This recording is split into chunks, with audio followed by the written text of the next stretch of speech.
आज हम क्लास 12 का पहला टॉपिक स्टार्ट करते हैं फिजिक्स का, दैट इज इलेक्ट्रोस्टैटिस्टिक्स। हमारे सामने बहुत सारे 12th क्लास के टॉपिक्स होंगे जो कि इलेक्ट्रोस्टैटिस्टिक्स के बाद इसके अंदर आएंगे। तो सबसे पहला हमारा जो टॉपिक होगा इलेक्ट्रोस्टैटिस्टिक्स। ये इलेक्ट्रोस्टैटिस्टिक्स क्या होता है, सबसे पहले हम ये देख लेते हैं। इलेक्ट्रोस्टैटिस्टिक्स दो शब्दों से मिलकर बना है। पहला शब्द है इलेक्ट्रो और दूसरा शब्द है स्टैटिक्स। इलेक्ट्रो का मतलब है रिलेटेड टू इलेक्ट्रिसिटी। इलेक्ट्रिसिटी का मतलब कहां से आती है, जो कि हम चार्ज होता है, ठीक है। इसके बाद स्टैटिक्स हम सब जानते हैं, स्टैट वर्ड जो है वो उसका मीनिंग होता है एट रेस्ट। पहले भी काफी 9th क्लास में ये चीज बताई गई है। इलेक्ट्रोस्टैटिस्टिक्स में क्या होता है, हमें इस चैप्टर में ये पढ़ना है कि यदि हमारा एक चार्ज रेस्ट पर होगा तो उससे क्या इफेक्ट आएंगे, उसके क्या प्रभाव होंगे, ठीक है। हमें इन सब चीजों के बारे में पढ़ना है। आगे जाकर कुछ इसके बाद जो चैप्टर्स आएंगे उसमें हम ये भी पढ़ेंगे कि अगर ये चार्ज मूव करता है, ठीक है, कांस्टेंट वेलोसिटी से, तो उससे क्या प्रभाव पड़ेगा, उससे क्या इफेक्ट्स आएंगे। और अगर एक कांस्टेंट वेलोसिटी नहीं है, वेलोसिटी चेंज हो रही, मतलब एक्सेलरेटेड चार्ज है, तो उससे क्या प्रभाव पड़ेंगे, ये भी हमें आगे जाके पढ़ना है। तो सबसे पहले हमारे सामने ये हमें इसमें ये पढ़ना है कि चार्ज यदि रेस्ट पर है तो उससे हम क्या क्या इफेक्ट्स बनेंगे, इस चैप्टर में हमें ये सब पढ़ना है। सबसे पहले इंपॉर्टेंट है कि इस चैप्टर के अंदर जो पूरा का पूरा आईआईटी जेईई के अंदर कम से कम मेंस के अंदर 2 से 3 सवाल आते हैं, बड़ा चैप्टर है। और आईआईटी जेईई के बाद एडवांस के अंदर भी अगर 2 पेपर्स हम देंगे तो 3 से 4 क्वेश्चंस इसके अंदर पूछे जा सकते हैं। तो हमें इस चैप्टर को काफी अच्छे से ध्यान से पढ़ना है, क्योंकि इसके बाद जो आने वाले जो चैप्टर्स हैं इलेक्ट्रोस्टैटिक्स के बाद, जो magnetic effect of forces, EMF वगैरह, और जिसके जब चार्ज मूव करेगा तो उसमें भी इन सब चीजों की एप्लीकेशंस वगैरह कहीं ना कहीं आते जाते रहेंगे। तो सबसे पहले हमें ये देखना है कि व्हाट इज इलेक्ट्रोस्टैटिक्स। इलेक्ट्रोस्टैटिक्स जो होता है वो क्या होता है, दैट इज, सबसे पहले लिख लेते हैं हम, electrostatics is a branch of physics, ठीक है। It's a branch of physics which deals with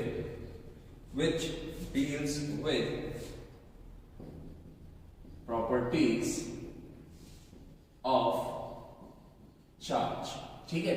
जो डील करेगा प्रॉपर्टीज ऑफ चार्ज, चार्ज की प्रॉपर्टी बताएगा कि चार्ज के इफेक्ट्स क्या क्या आएंगे एट रेस्ट, मतलब जब ये मोशन में नहीं होगा, व्हेन नॉट इन मोशन, ठीक है कि नहीं, मोशन में नहीं होना चाहिए, रेस्ट पर होना चाहिए।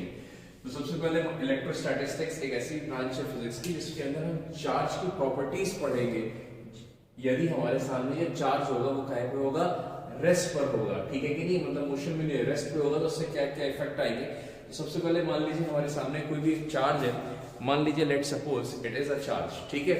अगर ये एक चार्ज है तो ये चार्ज हमारे सामने क्या क्या कर सकता है। एक चार्ज जो है वो कुछ इलेक्ट्रिक फील्ड भी बनाएगा और कुछ मैग्नेटिक फील्ड भी जनरेट कर सकता है, ठीक है ना, इलेक्ट्रिक फील्ड।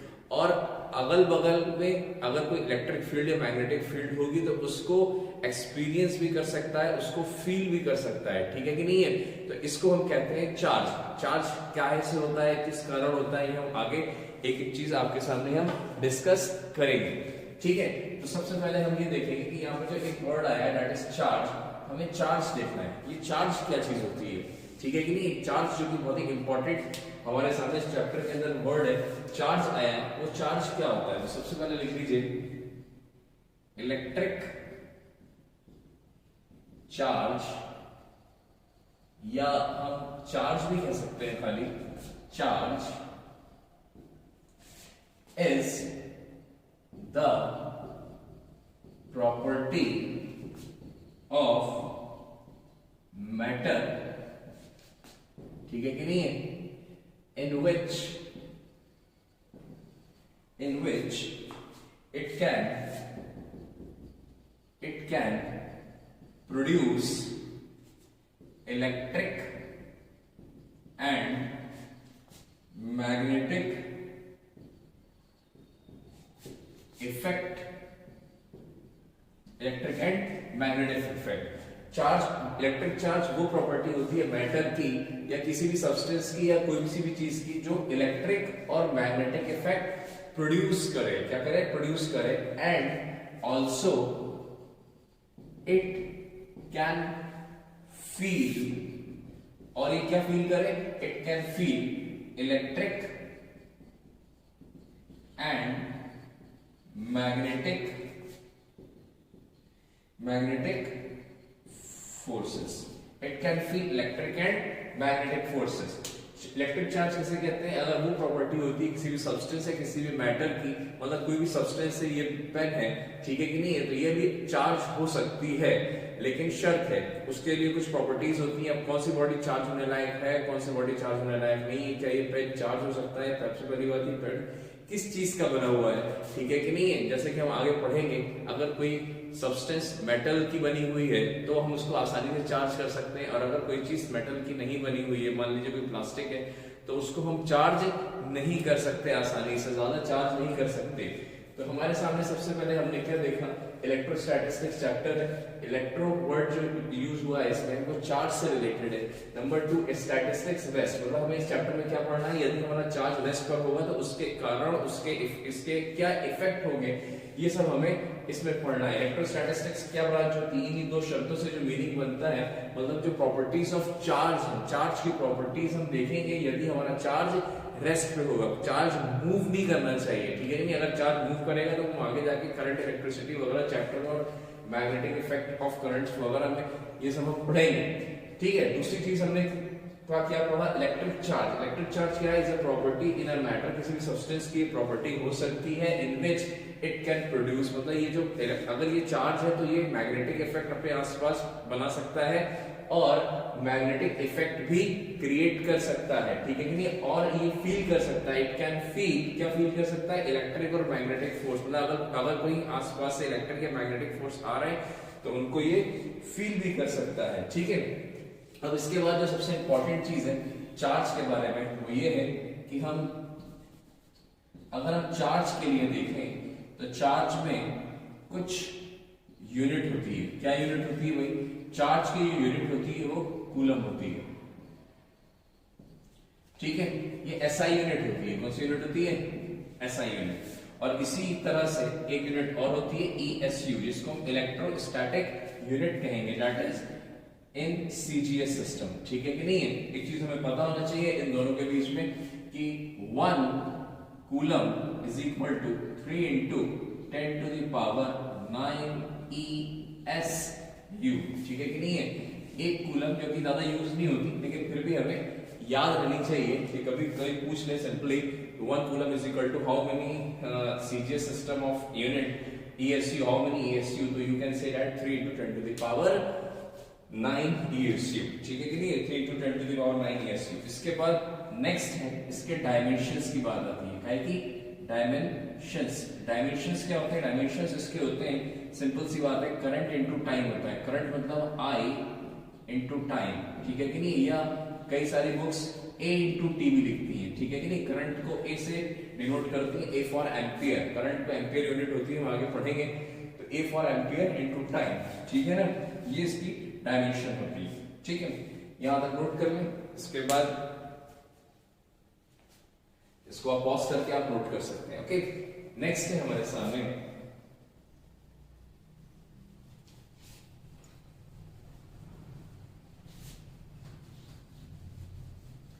इसके बाद हम पढ़ेंगे प्रॉपर्टीज ऑफ चार्ज।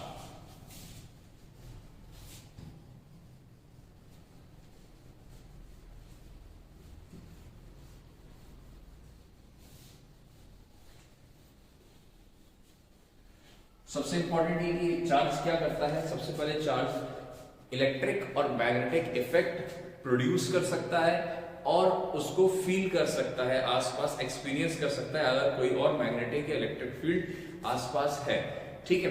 इसी तरीके से अगर हम उसकी यूनिट की बात करें तो इसकी यूनिट जो होती है वो कूलम होती है, जो कि एसआई यूनिट है। और अगर हम इसकी सीजीएस यूनिट की बात करें तो ईएसयू कहते हैं। ईएसयू मतलब इलेक्ट्रोस्टैटिक यूनिट। अगर हम इन दोनों के बीच में रिलेशन की बात करें तो 1 coulomb is equal to 3 into 10 to the power 9 ESU के बराबर होता है। इसके डायमेंशन क्या होती है, A into टी होता है, ठीक है कि नहीं है, या आई इंटू टी भी हम इसके डायमेंशंस को कहते हैं। ए फॉर एम्पियर या आई फॉर करंट हम कोई भी इनमें यूज कर सकते हैं। कई किताबों में आई करंट को आई से यूज करते हैं डायमेंशंस में, और कई किताबों में ए से यूज करते हैं। आप जिसमें चाहें कर सकते हैं, मैंने दोनों फॉर्म्स में लिखवा दिया है। इसके बाद नेक्स्ट है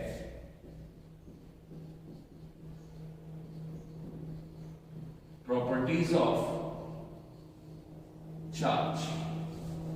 प्रॉपर्टीज ऑफ चार्ज में क्या होता है, चार्ज की प्रॉपर्टीज क्या क्या होती है। सबसे इंपॉर्टेंट, सबसे पहली प्रॉपर्टी, सिंपल प्रॉपर्टी कि charge is a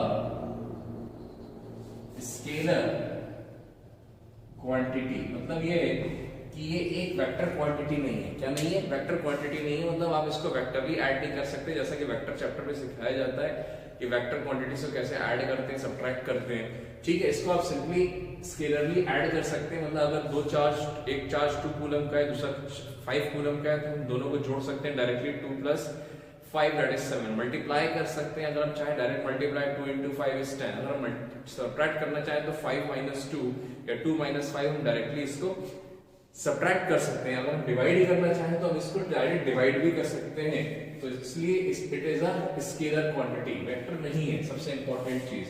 number second property, it is of 2 types. ये 2 प्रकार के होते हैं चार्ज। सबसे पहला प्रकार जो है वो है हमारे सामने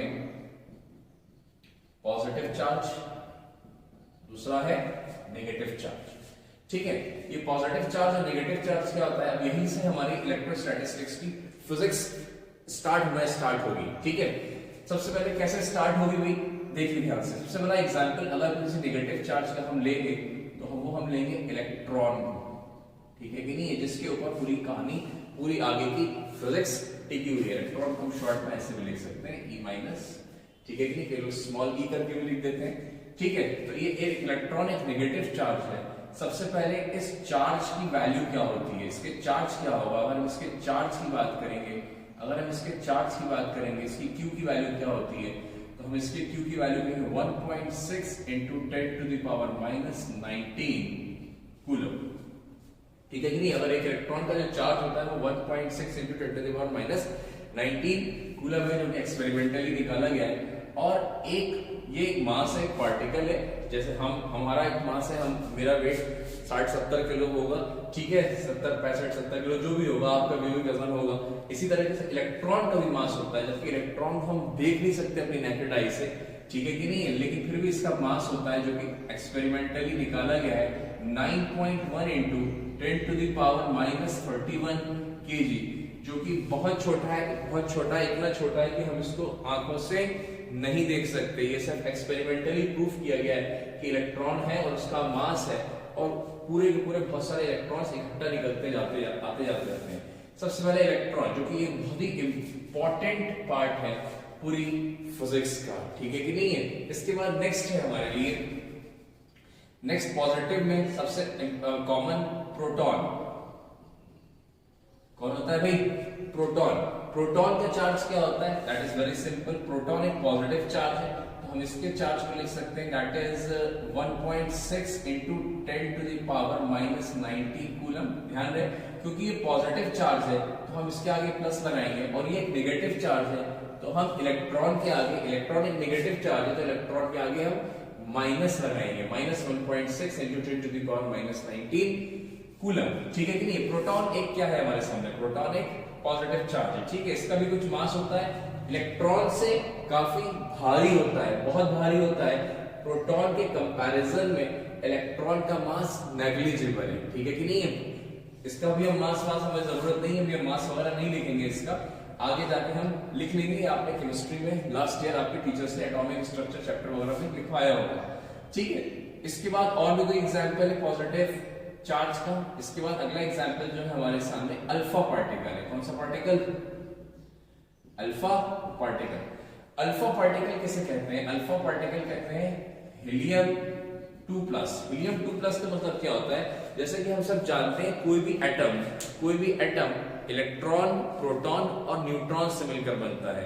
न्यूट्रॉन जो कि एक न्यूट्रल चार्ज है, इसके ऊपर कोई चार्ज नहीं होता, जैसे हमारी बॉडी है, ठीक है कि नहीं, न्यूट्रल चार्ज है, ठीक है कि नहीं, ना हमारे ऊपर कोई पॉजिटिव चार्ज है ना कोई नेगेटिव। अगर पॉजिटिव या नेगेटिव चार्ज होता तो हमसे कोई भी आके लोहा चिपक जाता, ठीक है कि नहीं है, कोई भी लोहा आसपास पड़ा होता, अगर पॉजिटिव या नेगेटिव चार्ज होता तो लोहा आके चिपक जाता। लोहे का ना चिपकना ये हमें बताता है, क्योंकि हम ये बचपन से जानते हैं, बेसिक चीजें हमने काफी कुछ 9th-10th क्लास में पढ़ी हुई है।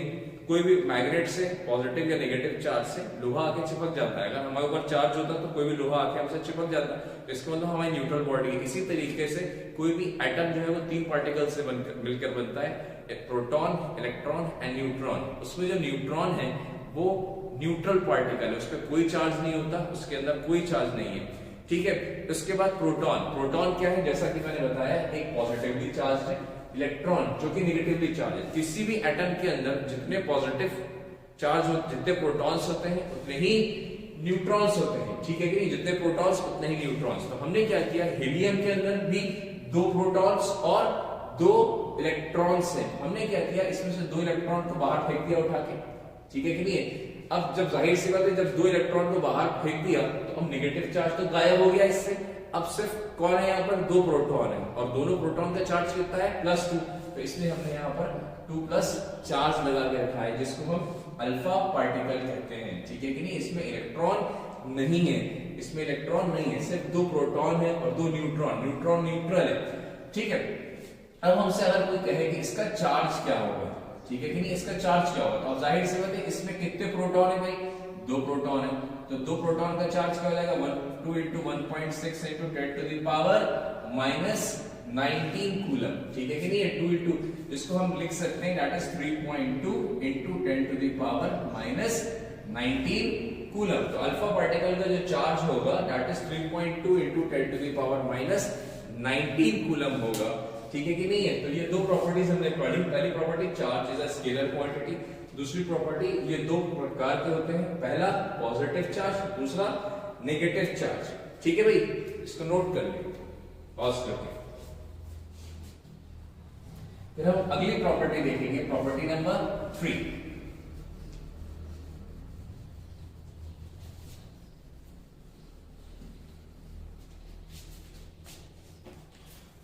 प्रॉपर्टी नंबर जो 3 है वो ये कहती है हमसे कि कोई भी चीज, कोई भी पार्टिकल, कोई भी मैटर, कोई भी सब्सटेंस नेगेटिवली चार्ज होता है, ठीक है कि नहीं है। नेगेटिवली चार्ज कब होता है, सबसे इंपॉर्टेंट बात, नेगेटिवली चार्ज तब होगा जब इस पे इलेक्ट्रॉन्स ज्यादा हो जाएंगे, मतलब एक्सेस ऑफ इलेक्ट्रॉन्स होंगे। जब क्या होंगे, एक्सेस ऑफ इलेक्ट्रॉन्स होंगे, मतलब हमारे सामने एबंडेंस माने ज्यादती, एबंडेंस से इलेक्ट्रॉन्स होंगे। अगर इलेक्ट्रॉन्स की मात्रा ज्यादा हो जाएगी तो हम उसको नेगेटिवली चार्ज कहेंगे। क्या कहेंगे, नेगेटिवली चार्ज। मान लीजिए ये एक सब्सटेंस है, ठीक है कि नहीं है। लेट्स सपोज कि इसके अंदर 100 प्रोटॉन्स हैं और 100 इलेक्ट्रॉन्स हैं, क्योंकि हमको अच्छे से मालूम है किसी भी एटम के अंदर जितने प्रोटॉन्स होते हैं उतने ही इलेक्ट्रॉन्स होते हैं। तो अभी फिलहाल ये न्यूट्रल चार्ज है, ठीक है कि नहीं है, मतलब इसमें कोई चार्ज नहीं है, न्यूट्रल है, न्यूट्रल बॉडी है। लेकिन हमने क्या किया, हमने इसमें 5 इलेक्ट्रॉन डाल दिए किसी तरीके से, कोई प्रोसेस है। अब ये प्रोसेस क्या है इसकी हमें चिंता नहीं करनी, हमने ये 5 इलेक्ट्रॉन इसमें डाल दिए। अब इसमें इलेक्ट्रॉनों की संख्या कितनी हो गई, 105, ठीक है। और प्रोटॉन अभी भी कितने हैं, सिर्फ 100 ही है, ठीक है कि नहीं। प्रोटॉन का बाहर नहीं कर सकते, प्रोटॉन क्योंकि बहुत हैवी पार्टिकल होता है और वो न्यूक्लियस के अंदर बिल्कुल घुसा हुआ होता है, धंसा हुआ होता है, ठीक है कि नहीं। उसको आप बाहर नहीं निकाल सकते, उसको निकालने की प्रक्रिया आसान नहीं है, ठीक है कि नहीं है।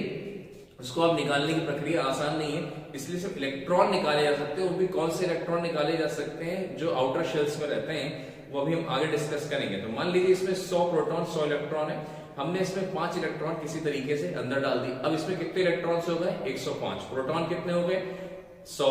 तो अब यहाँ पर इलेक्ट्रॉन प्रोटॉन से कितने ज्यादा है, तो 5 इलेक्ट्रॉन ज्यादा है। पहले ये न्यूट्रल बॉडी थी, लेकिन अब ये निगेटिवली चार्ज हो गए। तो अब यहाँ पर ये कितना निगेटिवली चार्ज हो गया, इसमें 5 इलेक्ट्रॉन डाल दिए गए, तो इसमें 5 निगेटिव चार्ज आ गया है। अगर इसमें कोई 10 इलेक्ट्रॉन डाल देगा तो इसमें 10 निगेटिव चार्ज हो जाएंगे। तो मतलब क्या हुआ, यहाँ पर प्रोटॉन से ज्यादा किसकी संख्या है, इलेक्ट्रॉन की संख्या है, इसलिए अब इसको क्या कहेंगे, निगेटिवली चार्ज कहेंगे। बहुत सिंपल सी बात है। इसी तरीके से पॉजिटिव चार्ज की हम बात करते हैं कि पॉजिटिवली चार्ज बॉडी क्या होती है।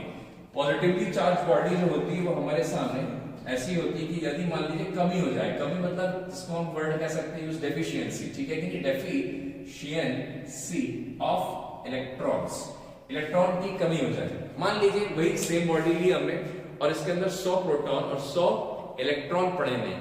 हमने क्या किया, इसमें से 4 इलेक्ट्रॉन निकाल के बाहर फेंक दिए, ठीक है कि नहीं। अब जब 4 इलेक्ट्रॉन निकाल के बाहर फेंके तो अब बचे कितने, 96 इलेक्ट्रॉन्स हमारे सामने इसके अंदर बाकी हैं। जब 96 इलेक्ट्रॉन्स बाकी हैं तो अब इसमें प्रोटॉन कितने ज्यादा हैं, 4 प्रोटॉन ज्यादा हैं। तो वो जो 4 प्रोटॉन है उसी का चार्ज के कारण, उन्हीं 4 प्रोटॉन जो ज्यादा है इलेक्ट्रॉन से, इसी कारण से ये एक पॉजिटिवली चार्ज हो जाएगा, क्योंकि यहाँ पर इलेक्ट्रॉनों की कमी हो गई है और प्रोटॉनों की ज्यादा हो गए, एक्सेस ऑफ प्रोटॉन हो गए। हाँ, दूसरी चीज कि हम यहाँ पर excess of deficiency a proton भी लिख सकते हैं एंड एक्सेस ऑफ प्रोटॉन भी लिख सकते हैं, लेकिन ऐसा क्यों नहीं लिखते। सवाल ये है कि प्रोटॉन की हम उल्टा करके भी लिख सकते हैं, यहाँ प्रोटॉन की कमी और यहाँ पर इलेक्ट्रॉन की ज्यादती, एक्सेस ऑफ प्रोटॉन, लेकिन ऐसा नहीं लिखते। रीजन इज वेरी सिंपल, क्योंकि प्रोटॉन मैंने अभी आपको बताया अंदर धंसा हुआ होता है न्यूक्लियस के अंदर और उसको निकालना पॉसिबल नहीं होता है। उसके लिए बहुत हाई एनर्जी चाहिए रहती है, इतनी हाई एनर्जी कि आप एज्यूम भी नहीं कर सकते, ठीक है कि नहीं है, इतनी हाई एनर्जी। तो इसलिए किसी भी प्रोटॉन को हम उसमें से निकाल नहीं सकते, तोड़ नहीं सकते। हाँ, इलेक्ट्रॉन को हम कुछ थोड़ी बहुत एनर्जी देकर भी हम बाहर खींच सकते हैं, बाहर निकाल सकते हैं। तो यहाँ पर एक्सेस ऑफ इलेक्ट्रॉन्स हो गया, डेफिशिएंसी ऑफ प्रोटॉन्स हो गया, निगेटिवली चार्ज है और पॉजिटिवली चार्ज है। तो यहाँ तक समझ में आ गया और कौन से पॉजिटिवली चार्ज होते हैं और कौन से निगेटिवली चार्ज होते हैं। इसके बाद नंबर चौथी प्रॉपर्टी जो है, चार्ज इज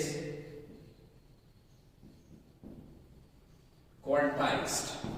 क्वांटाइज नीचे मैंने अंडरलाइन कर दिया है, क्वांटाइज के नीचे अंडरलाइन इसलिए करा हुआ है क्योंकि क्वांटाइज्ड चार्ज इज क्वांटाइज्ड बोल रहा है। क्वांटाइज का मतलब सबसे पहले ये समझिए क्वांटाइज क्या होता है। जैसे कि आज के जमाने में हमारी करेंसी, ठीक है, नोट चलते हैं।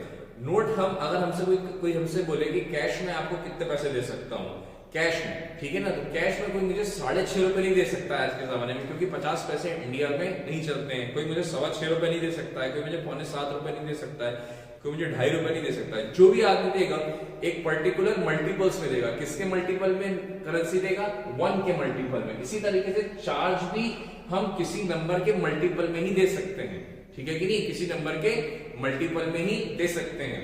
तो इसलिए मतलब आप कभी भी चार्ज, या तो आप चार्ज 1 चार्ज दोगे या 2 चार्ज दोगे या 3 चार्ज दोगे। जैसे मान लीजिए हीलियम के ऊपर मैंने 2+ लगाया है, अभी आपको दिखाया था, ठीक है। जब हीलियम के ऊपर 2+ लगाया तो इसका चार्ज कितना है, 2 पॉजिटिव चार्ज है ना। तो लेकिन कोई भी इंसान 2.5+ नहीं लगा सकता, ठीक है, क्योंकि 2.5 ये 2.5 it is not a multiple of 1, ठीक है कि नहीं, 1 के मल्टीपल को ही आप दे सकते हैं। कोई ऐसा नहीं कर सकता कि पता चला कोई कहते -3 चार्ज, -3.1 चार्ज, ये नहीं कर सकते हम जब भी किसी को देंगे तो एक इंटीजर फॉर्म में देंगे, ठीक है कि नहीं, किसी भी एक इंटीजर फॉर्म में देंगे। जैसे कि एक मैं आपको एग्जांपल समझाता हूं छोटा सा। जैसे मान लीजिए स्टेप्स हैं, ठीक है, और ये 5 centimetre 5 centimetre 5 centimetre 5 centimetre 5 centimetre के स्टेप्स हैं, ठीक है। अब आप मुझे बताइए, ये है, ये हाइट 0 है, ये 5 है, ये 10 है, ये 15 हाइट है, ये कितनी हाइट हो गई, 20 हो गई, 25 हो गई। इस तरह से आप और ऊपर जा सकते हैं। अब आप मुझे बताइए, मान लीजिए अगर मैं यहाँ पे एक बॉल रखूं, ठीक है कि नहीं, बॉल है, तो इस बॉल की हाइट कितनी है, आप कहेंगे सर 25 सेंटीमीटर ग्राउंड से, ठीक है ना। क्या इस बॉल की हाइट 25 सेंटीमीटर हो सकती है रेस्ट पर? रेस्ट में अगर हम रखेंगे तो क्या 25 सेंटीमीटर हो सकती है? नहीं सर, क्यों? क्योंकि अगर ये बॉल ऊपर से नीचे गिरी तो सीधे आके यहां गिरेगी, तो इसकी हाइट 20 सेंटीमीटर हो सकती है। लेकिन 21, 22, 23, 20 मतलब क्या हुआ, ये एक पर्टिकुलर एक नंबर का मल्टीपल हो सकता है। किसका मल्टीपल है? मतलब 5 का मल्टीपल है, ठीक है कि नहीं। किसका मल्टीपल है? 5 का मल्टीपल है। मतलब इस बॉल की जो हाइट है वो एक 5 का मल्टीपल हो सकती है। एक पर्टिकुलर नंबर के मल्टीपल को हम क्वांटाइज कहते हैं। अब वो कोई भी नंबर हो सकता है। अगर कोई नंबर 10 सेंटीमीटर की सीढ़ी बना दे, सबकी 10 बना दो, 10 10 10, तो ये 10 10 हो जाएगा, तो यहाँ 10 हो जाएगा, ये 20 हो जाएगा, ये 30 हो जाएगा, ये 40 हो जाएगा, ये 50 हो जाएगा। अब इस बॉल की हाइट क्या हो सकती है? या तो 10 हो सकती है, 20 हो सकती है, 30 हो सकती है, 40 या 50, मतलब 10 के मल्टीपल में हो सकती है। अगर कोई इसको 100 सेंटीमीटर कर दे, ठीक है ना, अगर एक सीढ़ी इतनी बड़े-बड़े ले लेंगे 100 सेंटीमीटर की, तो अब इस बॉल की हाइट क्या हो सकती है? तो 100 सेंटीमीटर या 200 या 300 या 400 या 500 सेंटीमीटर्स इस बॉल की हाइट पॉसिबल हो सकती है। लेकिन अगर कोई मुझसे कहते हैं 100 सेंटीमीटर की अगर हाइट लेना शुरू कर दूं, तो यहाँ पर कोई मुझसे कहते हैं कि मैं 95 पे बॉल को रखना चाहता हूँ हाइट पे ग्राउंड से, तो ये पॉसिबल नहीं है। इसी तरीके से मान लीजिए हमारे सामने चार्ज भी होता है। एक चार्ज, एक इलेक्ट्रॉनिक चार्ज की वैल्यू क्या होती है? 1.6 into 10 to the power minus 19, ठीक है कि नहीं है? जिस तरीके से यहां पर हम 5, 10 या 100 कुछ भी ले सकते हैं, इसी तरीके से एक इलेक्ट्रॉन का जो चार्ज होता है वो इतना होता है, ठीक है कि नहीं? अब मान लीजिए किसी ने हमसे कहा कि हमें +5 पॉजिटिव चार्ज है, तो हम क्या करेंगे? 5 से इंटू कर देंगे, ठीक है कि नहीं? कितना इंटू कर देंगे? किसी ने कहा नहीं भाई हमें 3 चाहिए, तो हमने कहा 3। किसी ने कहा नेगेटिव चार्ज चाहिए, तो हम फिर माइनस लगा देंगे आगे, ठीक है कि नहीं? तो यहां पर ये जो नंबर है, ये एक इंटीजर को रिप्रेजेंट कर रहा है। किसको रिप्रेजेंट कर रहा है? दूसरी चीज, इसको हम ई कहते हैं। 1.6 into 10 to the power minus 19 को आज से याद रखिएगा, इसको हम ई कहते हैं। अब जब हमारे कोई भी चार्ज की जो वैल्यू होगी, वो फॉर्मूला क्या बनकर आया? n into e। मतलब n क्या है भाई? n एक इंटीजर है। क्या है? n is what? n is a integer। और e क्या है? Electronic charge. क्या है भाई? Electronic charge. मतलब इलेक्ट्रॉनिक चार्ज की वैल्यू कितनी है? 1.6 into 10 to the power minus 19 coulomb. Yes और no? 10 to the power minus 19 coulomb.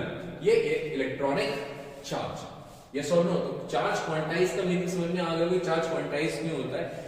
क्योंकि अगर हम कोई चार्ज को निकालें तो हम 1 इलेक्ट्रॉन निकाल सकते हैं, 2 इलेक्ट्रॉन निकाल सकते हैं, 3 इलेक्ट्रॉन दे सकते हैं। अगर हमने 3 इलेक्ट्रॉन किसी से निकाल लिया तो प्लस का 3 पॉजिटिव चार्ज होगा, ठीक है कि नहीं? हम 2.5 इलेक्ट्रॉन नहीं निकाल सकते किसी भी एटम में से। किसी एटम में 2.5 इलेक्ट्रॉन या 3.25 इलेक्ट्रॉन हम नहीं निकाल सकते। इसीलिए n की वैल्यू जो होती है वो एक इंटीजर होती है। इसके बाद इसको लिख लीजिए पॉज करके, फिर हम नेक्स्ट प्रॉपर्टी पढ़ते हैं, प्रॉपर्टी नंबर 5।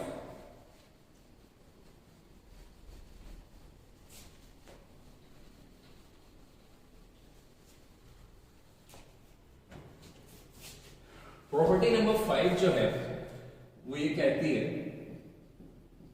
कि like point charges repel each other, जो कि हम बचपन से पढ़ते चले आ रहे हैं। And unlike point charges attract each other, मतलब क्या हुआ? अगर चार्जेस एक जैसे हैं, मतलब दो ही तो चार्ज होंगे, पॉजिटिव या नेगेटिव, ठीक है ना? अगर मान लीजिए दोनों के दोनों पॉजिटिव चार्ज हैं, तो ये दोनों एक दूसरे के ऊपर रिपेल करेंगे, मतलब दोनों ऐसा फोर्स लगाएंगे दूर जाने वाला, रिपेल करने वाला।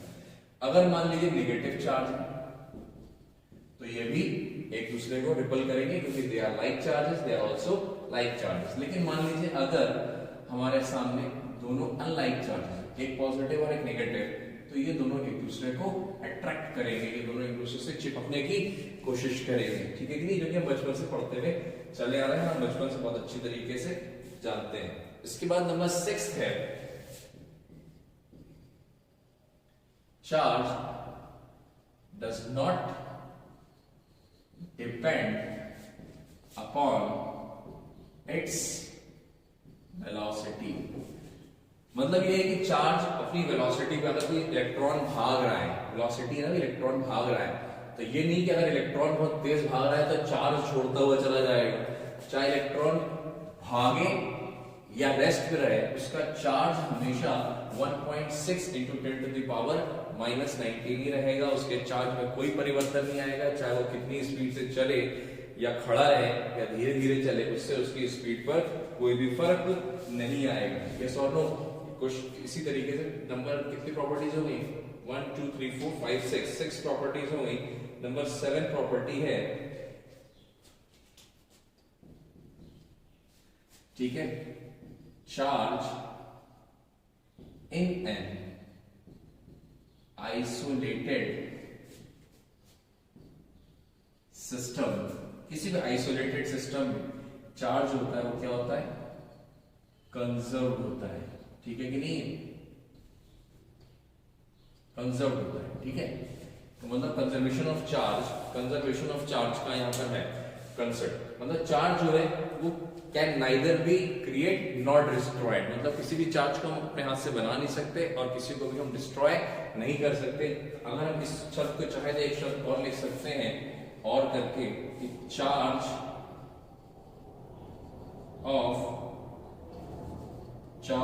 Can neither be created not destroyed. जैसे ये पूरा यूनिवर्स, ठीक है कि नहीं, इसके अंदर चार्ज है, तो इसके अंदर जो भी चार्ज है ना आप उसको आप डिस्ट्रॉय कर सकते हैं और ना ही आप बना सकते हैं। बहुत ही अच्छा एग्जांपल मैं आपके सामने देना चाहता हूँ। आइसोलेटेड सिस्टम मतलब एक पर्टिकुलर कोई भी सिस्टम है, ठीक है कि नहीं, उसके अंदर क्या होता है, जैसे मान लीजिए पानी है, ठीक है, पानी के अंदर मैंने नमक डाल दिया, ठीक है, जैसे ही पानी के अंदर नमक हम डालते हैं तो पानी के अंदर नमक डालते ही वो दो आयंस में टूट जाता है, sodium ion and chloride ion. Sodium ion जो होता है पॉजिटिवली चार्ज है, क्लोराइड आयन जो है वो निगेटिवली चार्ज है। तो अब मुझसे आप कहेंगे कि भाई आपने तो सर यहाँ तो चार्ज बन गया, ठीक है, आपने कहा कि चार्ज बन नहीं सकता, चार्ज बन गया, तो ध्यान रखिए कि चार्ज पॉजिटिव आयन भी बनाए, पॉजिटिव चार्ज भी बनाए और नेगेटिव चार्ज भी बनाए। अब उस आइसोलेटेड जो सिस्टम है, वो जो उस कंटेनर के अंदर या जो उस ग्लास के अंदर आपने कितना चार्ज था, जब NaCl था तो 0 चार्ज था, उसके बाद कोई जैसे ही पानी के अंदर डाला कुछ पॉजिटिव आयन बने, कुछ नेगेटिव आयन बने। ध्यान रहे जितने पॉजिटिव आयन बनेंगे उतने ही नेगेटिव आयन बनेंगे। तो जब आप ओवरऑल जब आप उनको जोड़ोगे, जब आप उनके स्केलर सम करोगे तो वो ओवरऑल 0 आएंगे, क्योंकि मान लीजिए अगर उसमें 1000 सोडियम आयन बने तो 1000 क्लोराइड आयन बनेंगे। तो जब 1000 प्लस और 1000 माइनस चार्ज को आप जोड़ेंगे तो ओवरऑल चार्ज अभी भी उसका 0 है, उस आइसोलेटेड सिस्टम का चार्ज अभी भी 0 है। यस और नो? तो ये हमारे सामने इट इज वेरी इंपॉर्टेंट, इनको भी नोट कर लीजिए।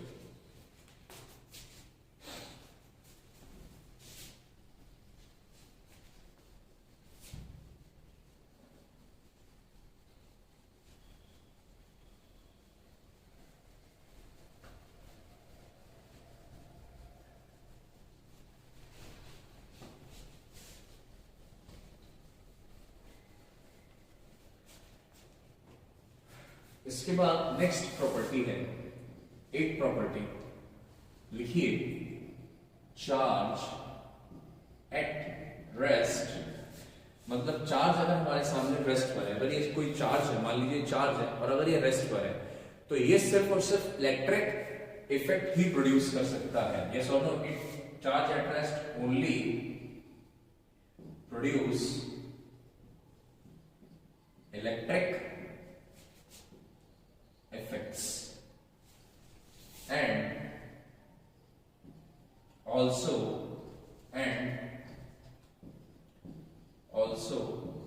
feels electric forces। ठीक है, अगर कोई चार्ज रेस्ट पर है तो या तो इलेक्ट्रिक इफेक्ट प्रोड्यूस कर सकता है या इलेक्ट्रिक इफेक्ट फील कर सकता है। ठीक है कि नहीं? इसी तरीके से ये तो हमें इस चैप्टर के अंदर पढ़ना है, ठीक है कि नहीं?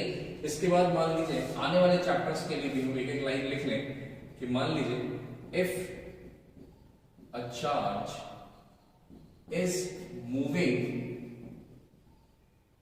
विद कांस्टेंट वेलोसिटी, मतलब कांस्टेंट वेलोसिटी से चल रहा है, एक्सेलरेशन 0 है, then it can create या produce electric and magnetic effect। ठीक है कि नहीं? and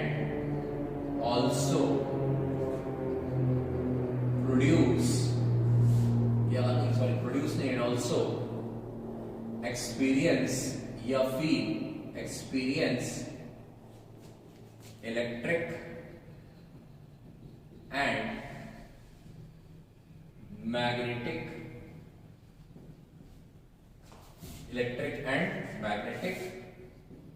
forces.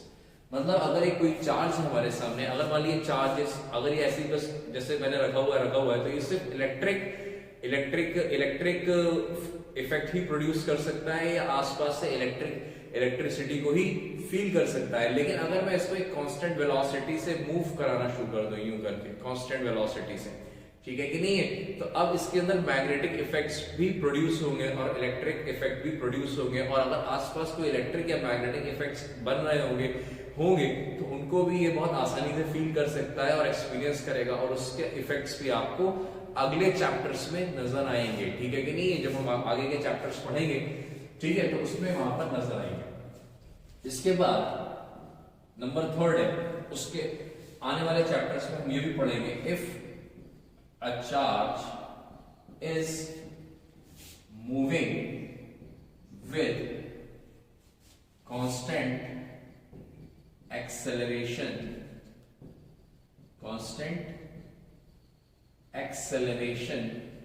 ठीक है कि नहीं, कांस्टेंट एक्सेलरेशन, ठीक है, constant acceleration, then it can create